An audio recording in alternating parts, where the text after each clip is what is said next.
we have achieved a lot in India, and the last 10 years or 15 years of digital transformation has been mesmerizing. So I presume most of you have Aadhaar. I mean, people who are living here, I don't think you had a choice. UPI, of course, DigiLocker and everything else. And, but this transformation, it's not just a cool thing to do. I think India did something incredible in the last 10, 15 years to formalize that system. So I'll talk about a little bit of that, very little, because you already know, you already use it. But we will also talk about what's coming. And that's exciting, what's brewing in the world. And maybe that's a way, and all of them are open source, so you definitely need to participate in all of them. So what did, and Arpit mentioned about India specifically investing in what's called digital public infrastructure, right? It's an idea that you can actually build private innovation on public rails. And the rails have to be open. The underlying protocols and specifications have to be open. But the innovations on top of that can be private. And it can be many of them, like the Google Pay and Phone Pay and everything else that you see today.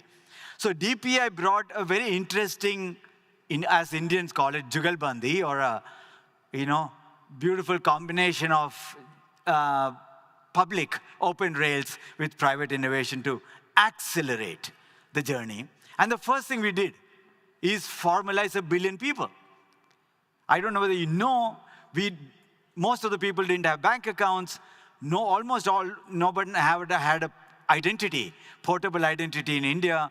And we had a significant difference of, how do we bring all of them into the formal economy, right? But literally 10 years later, and this is all happened in the last 10 years, 10, 12, 15 years, that 1.4 billion people have Aadhaar, 250 billion authentications already done, and 600 million bank accounts, new bank accounts got opened in the last decade, by the way.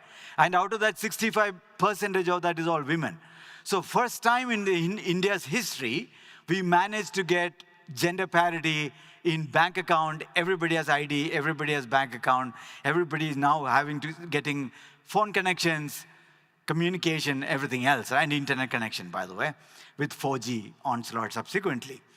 And this was actually studied from BIS in Basel, Switzerland, talking about how India compressed 5 decades of development cycle into less than a decade. According to them, India would have taken 5 decades to give everybody a bank account. That means 2060, we would have been still opening bank account. And it didn't make any sense, obviously, it didn't make any sense. So we had to do something unusual to actually compress and get 1 billion people into the economy. And that's what happened first. But we also did frictionless payment, of course. We UPI has been a mesmerizing journey. And much of the deep UPI development is happening literally 1 kilometer away from here, by the way. National Payment Corporation of India, NPCI's entire engineering team is here.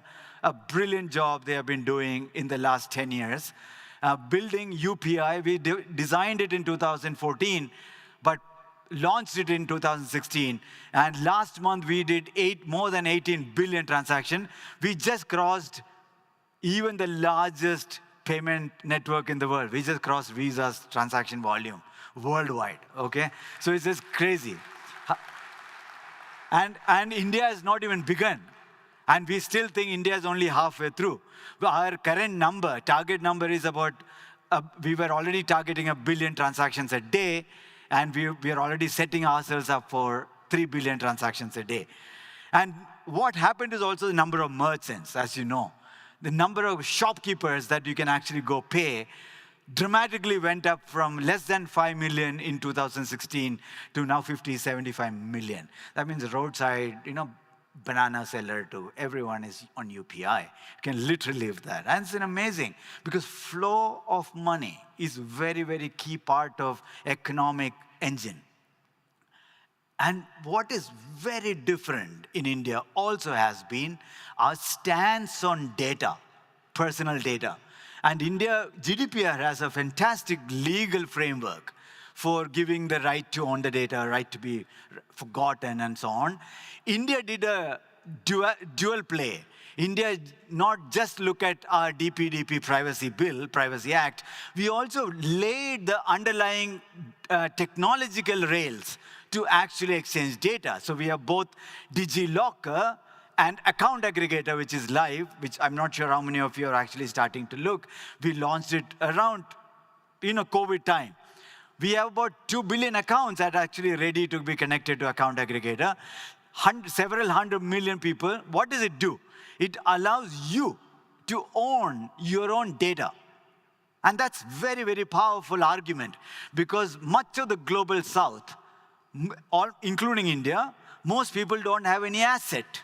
Most shopkeepers don't have any hard assets. So the only asset you have is what you do, who you are and what you do. And your ability to harness what you do and who you are, and then use that to say, I am a shopkeeper, I actually do 20,000 rupees of business every month, I need a small loan, right, to the bank. How do you make that claim when you go to the bank? Banks would say, I don't know who you are, I don't know what you're saying is even true, so how can I give you lending? So traditional lending, for example, has been asset-based. But today, India is first time in the world showing that we can use data-driven economic transformation. Lending is one use case, but you can actually get a better job using DigiLocker, better verifiability of what you say, your engineering degree, your school certificate, your income certificate, everything else. And today we have about 8.5 billion credentials in DigiLocker, and 550 million users, and is continue to grow. Now, what has been the commonality in all three is also the fun part. Every one of them, every one of these is actually built on open source, entirely system of Aadhaar, which does 1.4 billion people's identity, 15 petabytes of data, 70 million API calls a day, all done on open source. Amazingly done. And that was the first time, by the way, that was the first time in 2010 when, as a chief architect of Aadhaar, I actually said, we are going to use open source, period. There was a lot of opposition. There was a lot of issues, because it's not obvious whether it will scale to 1 billion people to deal with it. But we successfully demonstrated that Aadhaar can be built, a system like Aadhaar can be built completely on open source. And the best part was that the cost of entire system was $1 per person, 80 to 90 rupees per person, right? Literally, that's all we spent on Aadhaar. So it's amazing that we scaled successfully and got our own, making sure the underlying critical infrastructure is in our hands. And even better, that allowed us, some of us, to push the financial industry to say, take the bet on open source. And I have to give kudos to NPCI for accepting that challenge and building the entire UPI on open source. So UPI is built on open source with 15 billion API calls every day. Every day we have 15 billion API calls across 3 data centers, all load balanced, everything built on open source. Okay, so what we have also demonstrated that openness is a great way to build national critical systems. And the idea of DPI was essentially this: open technology, protocols, software, specifications, built on top of that a set of governance. How do you govern UPI? How do you govern payments? How do you govern identity? How do you govern credentialing? But the best part of India, and this is very, very different, it was not an e-governance project. It was all by entrepreneurs. People who built the apps on top of them were all private innovation. So we have a very good combination of public rails and private innovation playing out. But we made sure the underlying infrastructure is indeed remain open for the country. It's important for us to be able to open. And that's what proved us. Openness dramatically increases the velocity of economic impact to 1 billion people. It is not just some cool code to do. 1 billion people are formalized in a decade, in less than a decade. Never, ever seen in the world, right? That, because the idea of openness from behind. Reuse generates exponentiality. So today, that's a reason why you can open a bank account in 30 seconds or a mutual fund account in 30 seconds in India, all paperless, presence-less on your mobile. How did they do it? How did Zerodha or how did PhonePe allow you to do that? Because they reuse the underlying building blocks like Aadhaar, DigiLocker, UPI, account aggregator, e-sign, and so on. Each of them were built like a Lego block and reused at 1 billion people scale.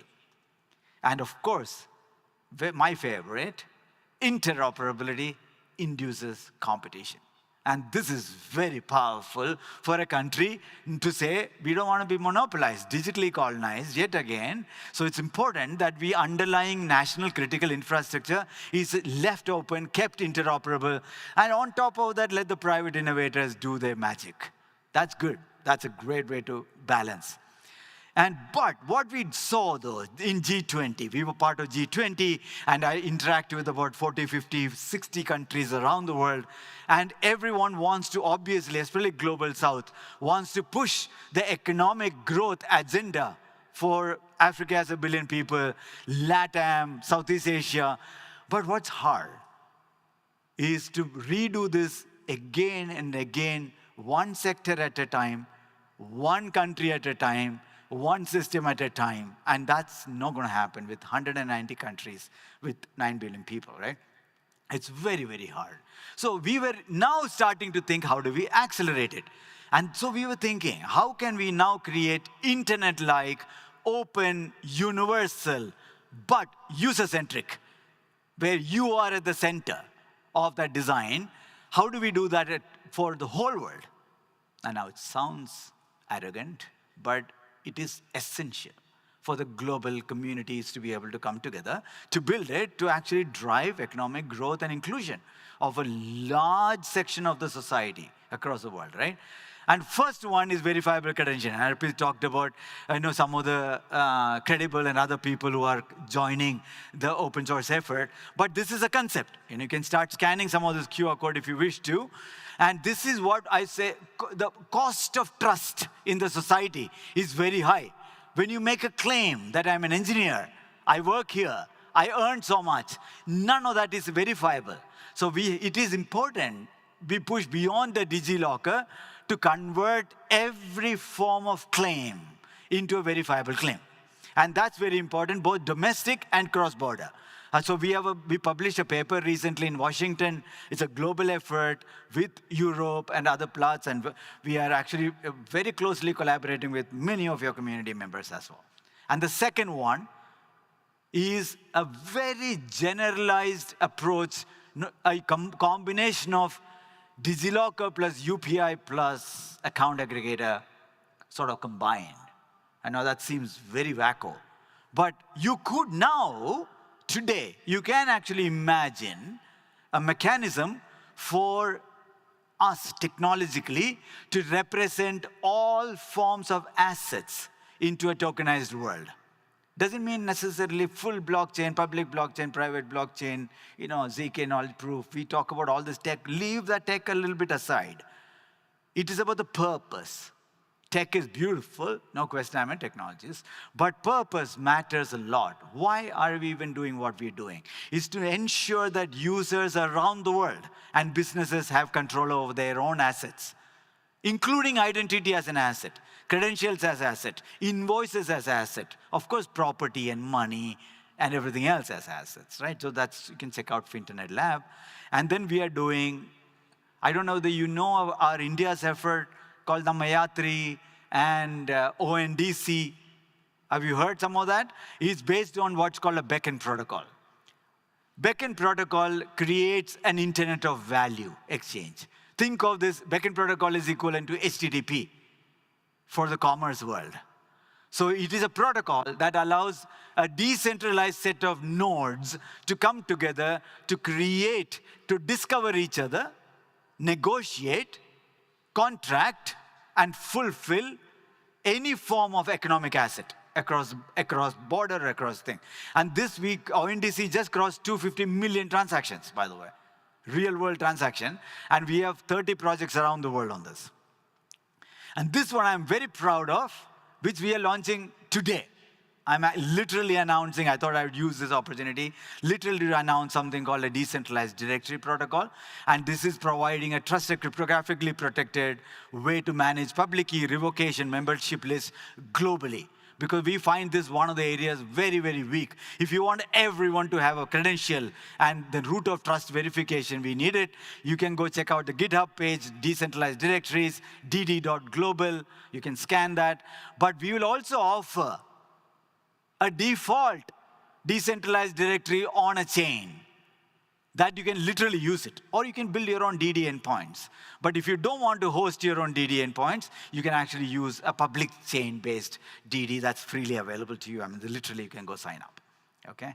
And these projects are massive, and these are actually growing around the world. And this Internet of Value is a very powerful construct, and I encourage all of you to join, because India has seen part of that. All of you have been witnessed, but every whole world could witness what India has witnessed, and we could continue to push our agenda of economic growth and economic inclusion. So thank you so much.